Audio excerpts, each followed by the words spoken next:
Welcome to a new episode of Product Directions Podcast, 100 Product Strategies. We are your insider access to top product leaders shaping the strategy of the most diverse industries today. I'm your host, Nacho Basino, and I'll be digging into the real-life situations, problems, and frameworks used for strategy with product people all around the world in all kinds of products and markets. While there is no recipe for success, listening to others' experiences may give you the edge you need to solve your next strategic challenge.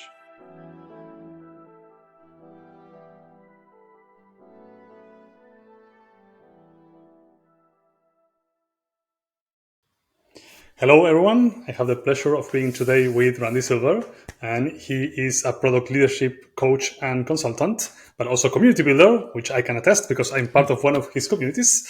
But also I can say that he's very famous due to the the Product Experience podcast, the hosting the Mind the Product podcast. And he's also author of a book, What Do We Do Now? Which is also a strategy book, but strategy in times of crisis, so it might be a different angle that we can explore a bit later then. Randy, welcome to the show. Thank you so much, Nacho. It's great to be here. Maybe to complete my intro, can you give us a bit more about your background and who you are and what you're doing? Sure. So, in a previous life, I was a music journalist. Actually, I helped start Amazon's music store in the U.S. and U.K.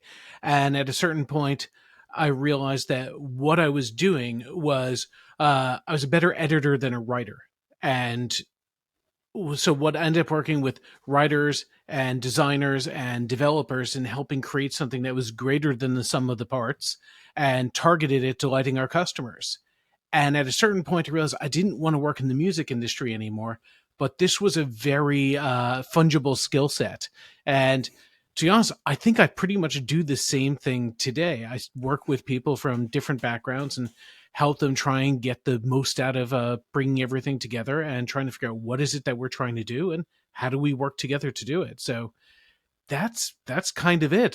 Spent a bunch of years in the US and then in the UK working in interactive things, worked with a bunch of large organizations. And for the past 5 years, I've been independent, consulting, doing interim roles, coaching, and now community building.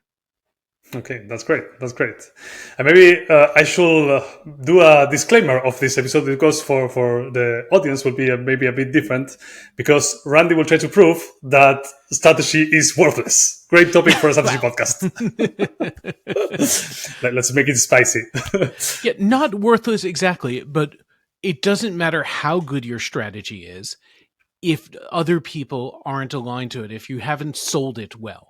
And there's a lot of things that go into making a strategy successful beyond having a good strategy by itself. And that's the part I wanted to talk about. I love that. Maybe following the approach of this podcast, making it tangible, can you tell us the story that we should cover and maybe to make it different from other episodes, we'll start with kind of strategy is complete, what's the strategy about, what we're trying to do, and maybe go into the story of trying to apply it and what failed in the process. Yeah, I think the thing that makes me qualified to talk about this is how many times I've gotten it wrong and what I've finally learned from it. So in this particular case, my boss handed me, I was working for a very large company, and my boss handed me the worst system in the entire company. And I know it was the worst system, but there may have been ones that were potentially even more problematic, but none that were this problematic and had to be used by every single person in the company, because this was the one that you requested everything from, anything IT, anything permissions, anything else. And it was a system of audit that the entire company had to use. And it was a homebrew system. It had grown. It was built for one country and then decided to be reused and rolled out globally. And I can tell you, this is not something that our company was actually a core competency of our company. It's not something we should have been in the business of doing in the first place. And it was awful. Everybody hated it. And my boss kept getting yelled at by people all around the world saying, when are you going to fix this crappy system? So he came to me and said, Randy, fix it. And I spent a few months looking at and doing a lot of business analysis and service design and mapping and trying to figure out what was going on. And finally got to the point of understanding what the problem was. It was we had problems with recruiting developers. We built it on a very particular type of technology. We weren't paying our devs for this very much, and it was very hard to recruit and get them. The system wasn't really designed for the job that it had grown to, and there were just any number of problems. So it wasn't much we could do.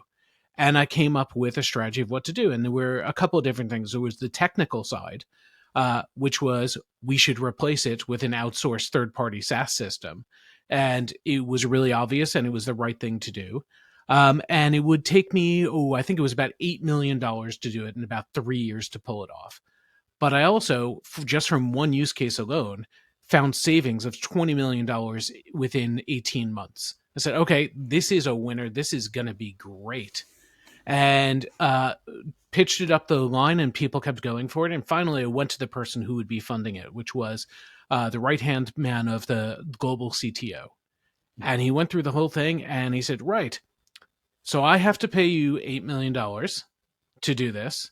How much benefit do I get from this? And it wasn't $8 million. His budget wasn't going to break even on this.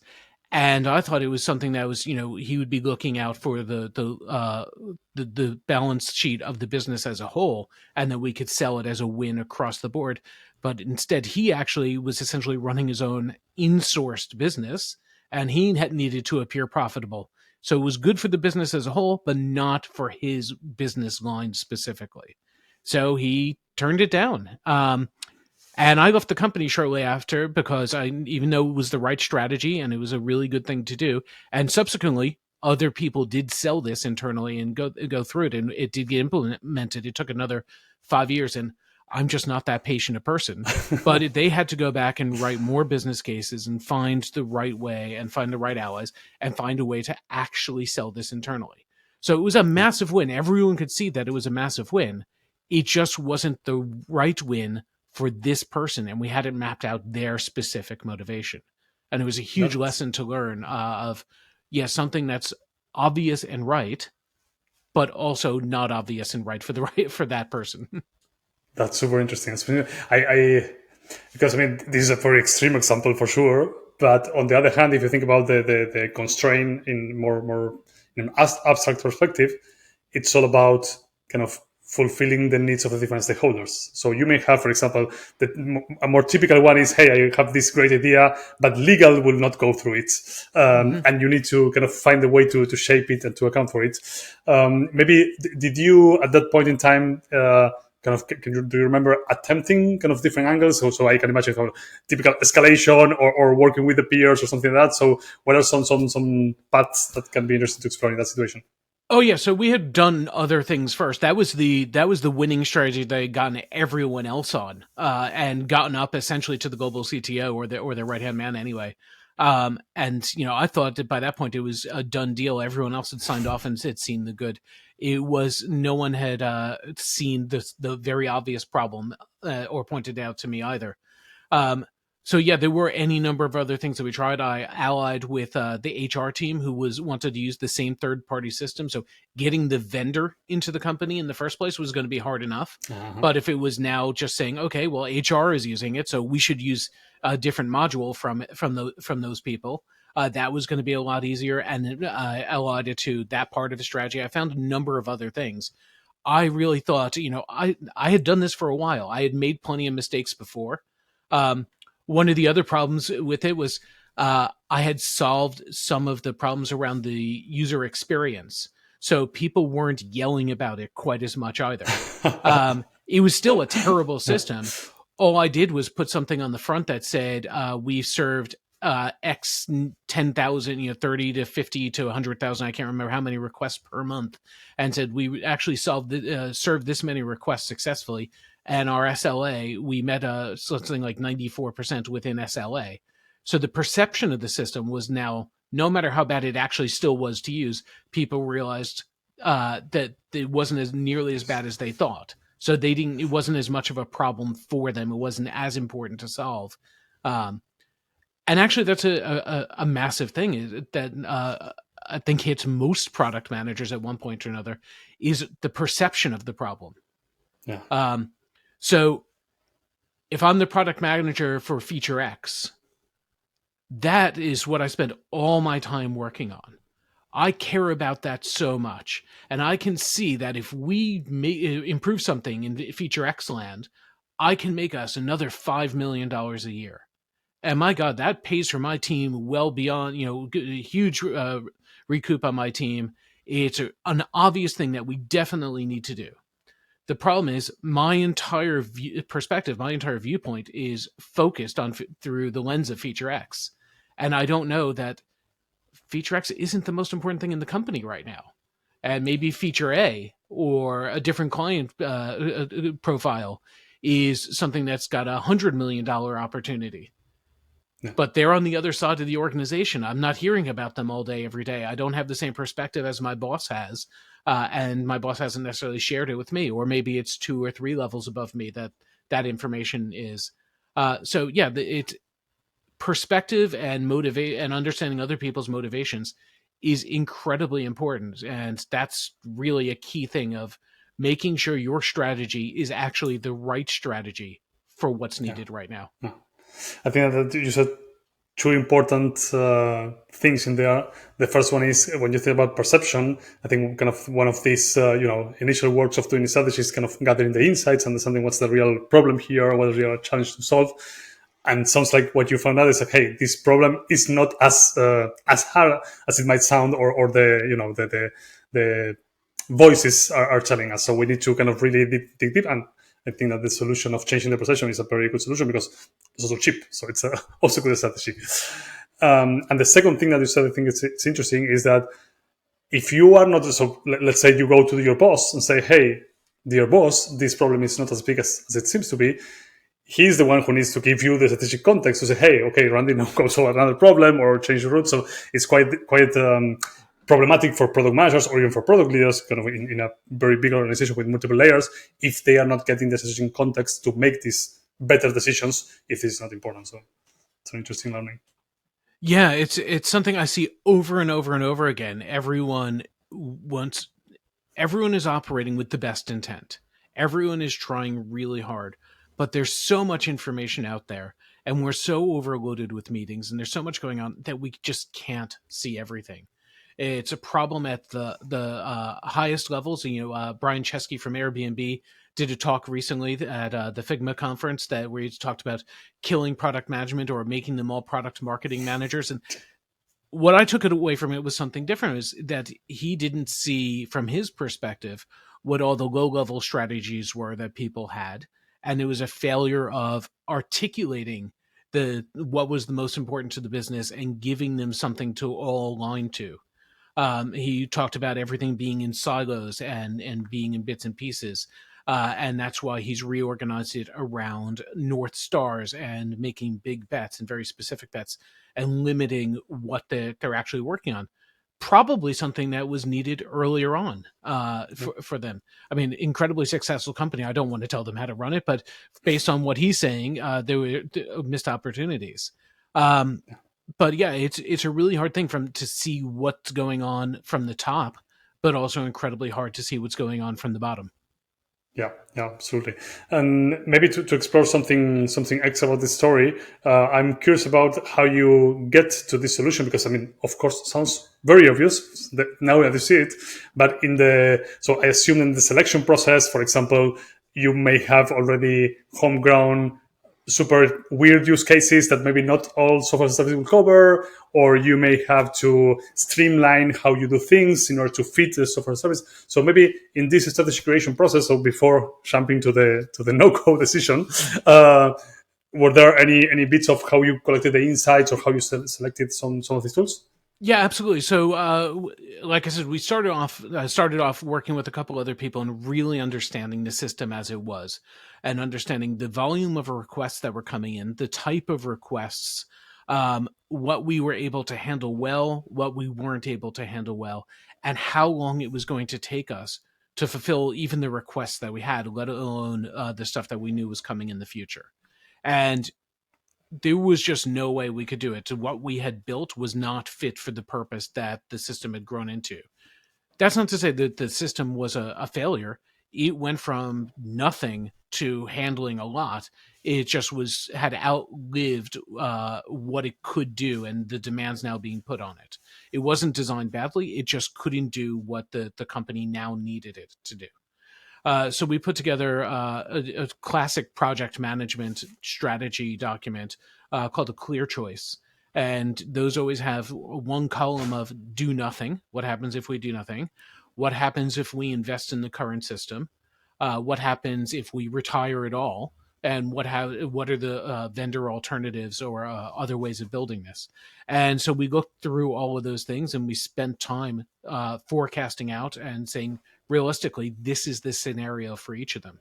And it was when we put it down on paper like that that it became incredibly obvious that the organization had specific regulatory needs. There were companies out there that were good at that. And going from something that was a very difficult platform to code on to something where we could hire people, not off the street, but people that we could train really quickly and use a very basic editor to create a lot of these things that we might be able to enforce rules and give the power back to individual business units to create some of these requests and things, rather than outsource everything or insource everything to a specific management team and dev team. There was just so much more that we could do. And it took us months to get through all of this, to working both with the team that was doing the development there and the management team or the engineering management around it, but also with our stakeholders, the ones who were angry at us because we weren't developing fast enough, and saying, right, is this something that works better?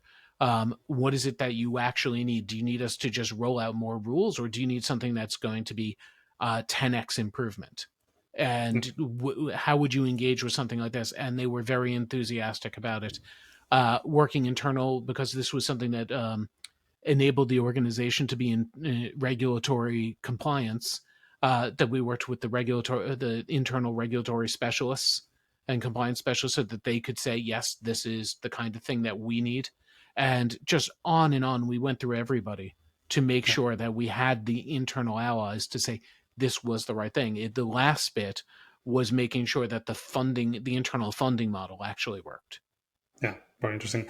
Maybe so I'm not sure if there is another learning, because basically, my conclusion is, hey, the strategy was good, the decision making process was good. We just need a bit more time to process and find other ways to fund it, because it seems like they implement it in the future. If you have to tell Randy let's say that you come back from the future and say you are starting the project again, will you do it the same way, or is there any learning that you will do differently? I certainly would have made sure that I had taken into account the CTO's funding model, and making sure that I had pitched it in terms that made sense to them. The other one's an interesting one, because like I said, I did a bunch of work on changing the perception of the system by how I worked with stakeholders, the conversations and forums I put together with them that ameliorated them so that they weren't as angry with my boss anymore. They didn't see this as a burning platform anymore. And the UI changes that contribute to that as well. Those were tricks. They were things that were useful. They didn't actually solve the underlying problem. And I'm still not sure what I would do. I think it's situational, because doing that can really help. If I was customer facing, I would probably, external customer facing in this, I probably would do that, because it would improve perception and improve profitability for us. It would probably get rid of churn. But because it was an internal tool, maybe in the future I wouldn't make those specific improvements, so that I'd have more people shouting at the CTO to fund me as well. And I might have played the political game slightly smarter. Sounds like a dirty trick, but let's go with it. I'm not sure. I've thought about it both ways, because it does feel a little bit dirty. I'm not making an improvement to make sure that something gets done. On the other hand, all I did was hide the problem, and it was still a very big problem. And because it was compliance related and the system couldn't handle it, All I did was make it so that people weren't yelling about it, but I hadn't actually gotten rid of the underlying problem. If it was just a nice to have, then then it's not that important. But because it was compliance related, I think anything I could Yeah, do to that's what I mean. show people how important this was might have been not a dirty trick, but a positive trick. Okay, okay, okay. Fair enough, fair enough. So maybe I know that there is another story, and I want to make sure I have time to cover that. So do you want to switch tracks and tell us another story where strategy was good but did fail? Sure. So yeah, I was working with in this case with a B2B business in a very niche industry, and we wanted to build out on our success. And we had done something that did a small part of our customers' process, and we wanted to go end to end. And it involved being in financial services, going from just onboarding people to actually going all the way through the process and doing payroll as well. And because it was a niche industry, it was incredibly complicated. There's lots of rules. Um, and again, we needed to be compliant with all of the rules. And this is not one of those things, unfortunately, or at least I've never figured out how you can be agile and iterative in terms of something like this. Because in terms of payments, you're either making the payment or you're not. And anything short of making the payment is not something that adds value to the customer. So we couldn't really go into end. We could go thin slice though and say we will only do it in certain circumstances, certain very narrow tranche of customers. So that's what I was pushing for. And prove that we could go that end to end and then continue to build out and add more customer types, add more scenarios, and go from there. Uh, the problem is that's what made sense to us. That's what we could actually build and accomplish. It's not what our company wanted, or at least the larger parent company that we're working with. They worked with very large organizations who wanted an all singing, all dancing system and couldn't accept that it would take us this long or it was this hard to do it. After all, they had done it in different territories, they had done it in different ways. And we never really settled on what we needed to do, or at least not in time. It took us much longer than we wanted to because there were versions of this where we went very niche and went automated end to end. There were versions where we went wider, but we didn't do it all automated, that we did manual services for part of it until we got up and running. And then, the idea of build something that doesn't scale, then scale it. Mm-hmm. So, we could have done it by partnering with other people or bringing people in temporarily to do parts of it manually and then work on automating those over time. Um, but we had too many contradictory things. We knew what the right strategy was. We knew we wanted to build this. We knew we had the right entry to the customers. But the strategy of getting from A to B to C to D was something that was very inconsistent internally. So while we knew where we wanted to go as a business, the strategy for achieving it was not something that was agreed on, and it ended up being an absolute mess. It just took us way longer than it should have. It caused way more problems. Uh, we lost a number of good people because they Mm. just got frustrated and burnt out, and they were people who absolutely could have helped us succeed. In the end, the parent company finally saw what was going on and did acquire a number of other companies, players that would have helped early on, that we could have partnered with early on to do manual bits while the whole thing was built Mm. out. But it just took way longer than it should have. Interesting. So I have a couple of questions. The first one is when you say versions of this, you're referring to versions of the plan. So you were changing the plan. Uh, Yeah, so we there was always an assumption that something would probably be easy or that a vendor would work. We didn't do a good job on riskiest assumption tests. okay. We knew that certain things would be hard, but we said, "Oh, we've done other things before. Give us a couple of months, and we'll nail that down." And between things being harder, partners not coming through as well, turnover on our team, so we didn't have the developers or the product managers available with the expertise to really do it. We were constantly onboarding new people. We just never got where we needed to be on some of these things, so we were always falling behind. Okay. Okay. Got it. But maybe going back to the niching down and scaling, you said, for example, that kind of the time it will take to have let's call it the vision, the final vision ready, it was unacceptable. So was there a path to get there faster? So was you frame it as a problem of selecting the strategy, so selecting where to jump from one time to another, but was there a kind of so the expectation was logical, or was just kind of pure irrational decision making? No, it was very logical. Both sides in this case, and there were probably more than two sides to be honest. But let's go with the two easy ones. They were both absolutely right from their perspective. One team, the team that the side that I was on ultimately said, this is what is possible. You Mm. know, we can only do small customers at first. And customers who fit in very specific scenarios. And let's prove it with them and win some trust, and now give us the time to build more things and be able to do more. That made a lot of sense. From the other side, from the parent company side, they were not interested in those customers. Yeah. That's not who they worked with. That's not who they were working on very large contract renewals with. So they needed to prove something to that they could satisfy a customer at scale quickly. Yeah. And the two things, unfortunately, were incompatible. And even though we did talk about this, and we talked about this in a very friendly and open way, it was never properly resolved. Both sides walked away from the discussions thinking that their strategy was the one that we would pursue. Okay. And so the team kept working on it, and no one was ever happy. That's very interesting. I see how. So, on one hand, I will say that this was not a successful strategy because it failed to consider one constraint of the business. So, say, hey, Mm-hmm. we need to focus on these big customers.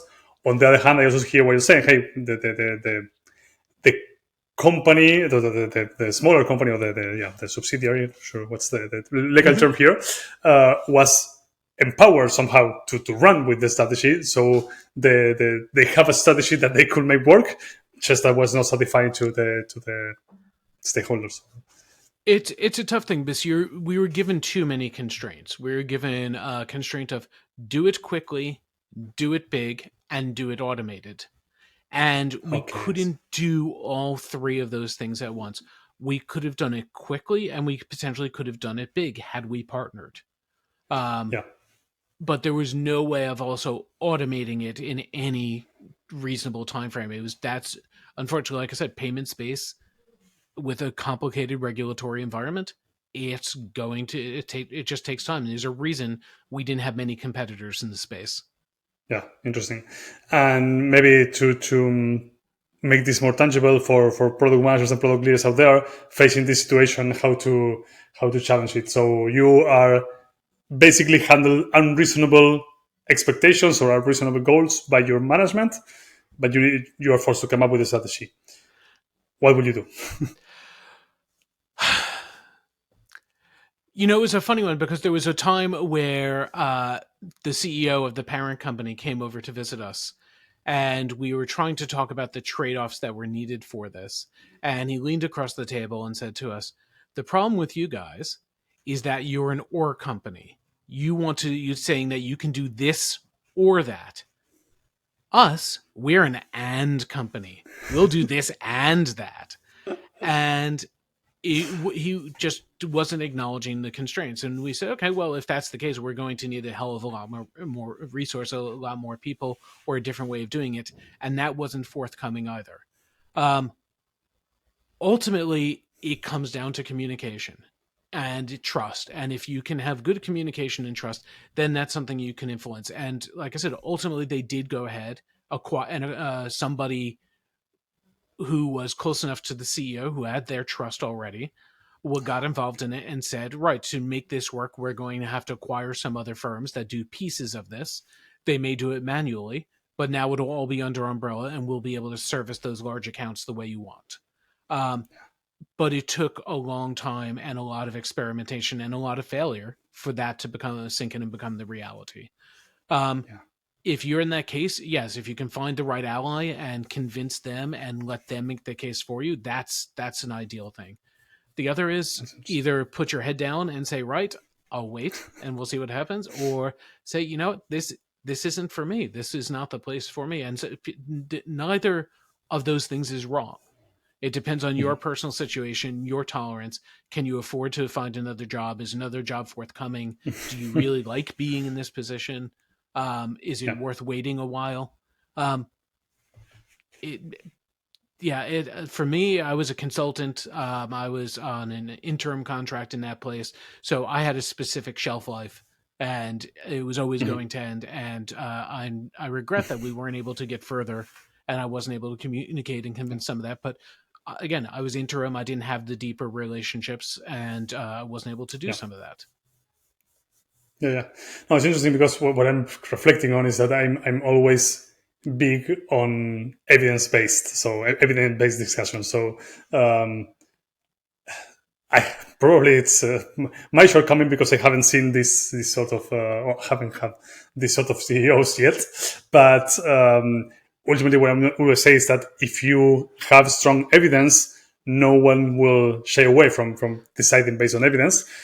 So but in this situation looks different because on the other opposite side what may happen is that, so let's go for a different extreme. If they have trust on someone who Mm-hmm. is advising incorrectly, they will also follow this based on trust and the ill advice. So it's super tricky. The best boss I've ever seen on this, the best executive I've ever seen on this was many years ago. I was working for Sirius Satellite Radio in the States, and we had deals with lots of the sports leagues. And this is when Yahoo and ESPN were first getting into fantasy sports and doing it in a big way. And there was a decision that we should get into that space as well, that there was a real opportunity. We had deals with the leagues, we had lots of sports channels. It was something that we absolutely could have done. And a small task force, about 5 of us, were put together to put together a proposal around it. And we looked at it, and I remember my specific strategy was, we can't build this. There is no, that's not our core competency. There's no one else that we could buy it from right now. So we should partner with one of the existing vendors in this space and do something. That wasn't the mission we were given. There were other people who said we absolutely need to go for it. So we sat down with what's the word I'm looking for? Um, the responsible, not the responsible, the our sponsor. Let me say it that way. Our Okay. executive sponsor for the project, and he took a look at what we had done, and the proposal was that the team had come up with. The majority of the team had come up with was, let's build it. And he looked at the numbers, he listened to the argument, and he said, well, guys, I gotta tell you, I'm not seeing it. You haven't convinced me. But if you really believe this is the thing to do, I could be wrong. So tell me, do you feel that strongly that this is what we should do? And none of them were willing to risk their jobs on it. Essentially, that's when they said, "Yeah, we could do it, but I don't. My level of confidence isn't high enough for you to put your reputation on the line for us." And it died because of that. And it Yes. was absolutely the right decision. We should not have done it, and I'm really glad we didn't do it. But he did it in such a nice way of basically challenging everyone to show their confidence in being able to do the mission and saying, "I have your backs no matter what." Yeah. But you make this decision, you own it.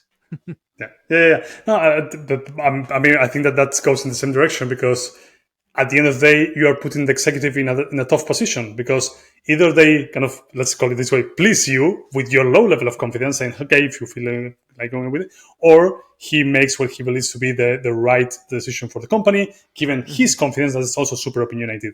That's why, for example, I love Itamar Gilad, the confidence meter, because it Yep. tries to put confidence into more kind of concrete terms. Say, hey, our level of confidence is high or low based on these very concrete facts, and that's much more healthy. I like to partner that at the more team level with something that Liz Keogh does around estimating complexity. It works really well, and the idea is there's a 5-point scale, and one is everyone on the team has done this. We know exactly how long it'll take. A 2 is someone on the team has done this, but we're going to train up someone else. So we have an idea of how long it'll take. Might 1 to 2x maybe at most, but someone on the team can partner. 3, someone else in the company has done this, so we know it's possible. We can potentially get them to help us out if we need to. So 3 times as long. 4 times as long is someone in another company has done this. We know it's theoretically possible. We just don't know if it's possible here. And 5 is no one has ever done this before. This is a Love brand it. new thing. And it's a fantastic way of, because the most dangerous word for any strategy is the word just. Can't you just do this? And when you then explain, okay, yes, but it's a 1, 2, 3, 4, 5 on Liz Keogh's scale, and then that factors into Itamar's confidence estimate in a big way, and it's a fantastic way of pulling it all together. Very interesting. Very interesting. Nice. All right.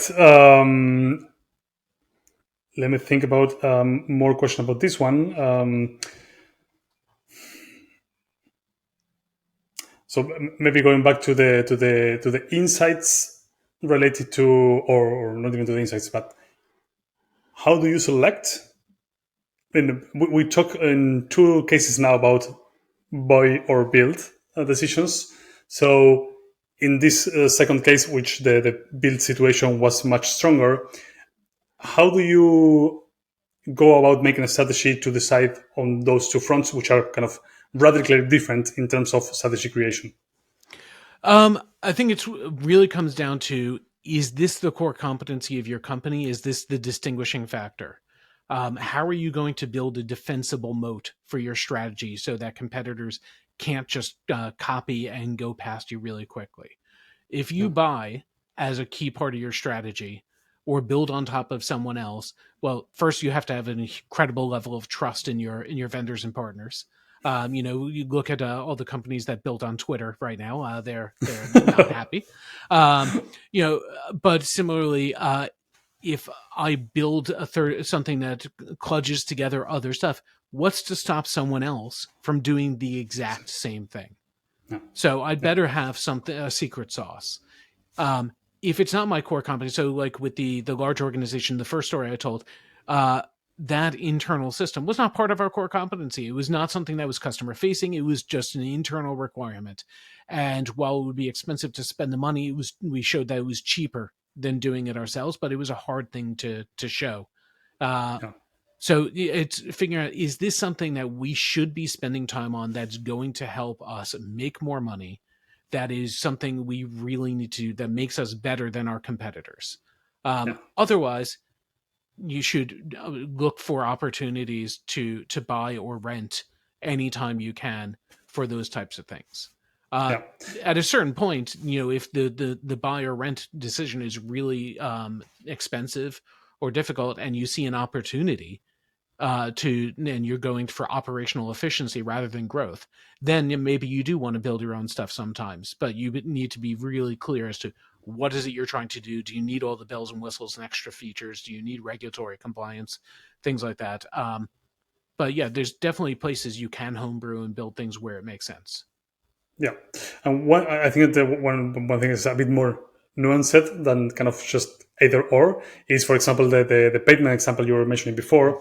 You know that you're kind of of course, that system was part of your core value proposition, but on one hand, you have some differentiations that were not automation. So if you can kind of rent, at least temporarily, the automation can speed you up to deliver the value to build the strength that you want to build, and eventually you can automate that other part. So yeah, so what stage are you in the product lifecycle? And what's the most important metric for success? Is it acquiring users, or is it operational efficiency? Is it cost or volume? Make your decisions based on what you're trying to do at that point, and it may change over time. It's okay to start off buying and renting things. It makes a lot of sense if you're not 100% sure if something's going to work or scale. But make sure that it's a two-way door, that it's something you can take your information out of, that you can build, retire it, and transfer at some point. Yeah. Maybe it's a good time to ask you my typical closing question, which is, Sure. What is some learning about strategy that we haven't covered so far? Some interesting learning you have around this interesting journey of many battles that you have under your belt. I think really comes down to perspective more than anything else. I have gone through, and again, I've made this mistake so many times, and I've seen it happen with people I coach all the time. Most of the time, the problem that comes down with strategy isn't that someone else disagrees with you. It isn't that you stick with it too long and aren't evidence based or things like that. It's really a matter of perspective. It's a matter of not saying I've got strong opinions weakly held. It's a problem of not being willing to be convinced, because you can walk into the room, virtual or real room, with as much information as you have. But if someone else gives you different information, or you find out that their perspective lacks some of the information that you have, then it becomes about how do you work together. And one of the things I've seen happen again and again and again is that we say evidence-based, and evidence-based means that you're willing to accept facts and that you're willing to be convinced. And there are times when people take this the wrong way, and then emotion comes in, and emotion is really tricky because you can't defeat emotion with facts or with rational conversation. So understanding motivations, giving people ways to save face, making a campaign so that people understand in a gentle way that you're all working together on the same thing, that you're willing to be convinced, that make sure that they're willing to be convinced.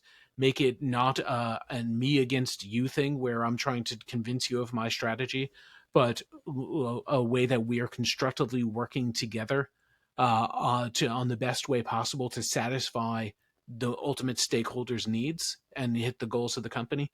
It's really more about storytelling and collaboration. So much more. And the business side of strategy is incredibly hard, but the getting everyone to work together to do it is harder again. And that's the part I would love to see people spend more time on as well. Yeah, I love how, because you may have the facts, and what you do with the storytelling is kind of change the emotions based on the facts you have. So it's super. But you need to have them both in concert, because otherwise you're a cult leader. You're telling people a really great story and you're taking them on a campaign, but it's a faulty one. So make sure that it's defensible, that's evidence-based, that you're checking and rechecking your assumptions, that you're checking in on a regular basis, because things change. So it's all the things that you normally talk about with strategy, but also collaboration and storytelling on top of it. Yeah. You mentioned cult leader in this context, and for a second I thought about WeWork. I don't want to go that rabbit hole, but all right, Randy, this has been amazing. Thanks so much for sharing all those tips. Where can people find you, find your work, connect with you? Sure. So you can find everything from me at outofowls.com. That's my business name, Out of Owls. Or you can hear me on another podcast with Lily Smith called The Product Experience, where we talk to great people like Nacho about how they do their job. Highly recommended. Okay, thanks so much, and have a nice rest of the week. Thank you. You too. I hope you enjoyed this episode of 100 Product Strategies, the podcast by Product Direction. You can also follow us on Twitter, LinkedIn, or Instagram to get access to free weekly content that helps product people upgrade their skills and become more successful. You can access more material, promotional trainings, and be notified of every episode of the show with Product Direction's weekly newsletter. Join thousands of product leaders by registering in productdirection.co.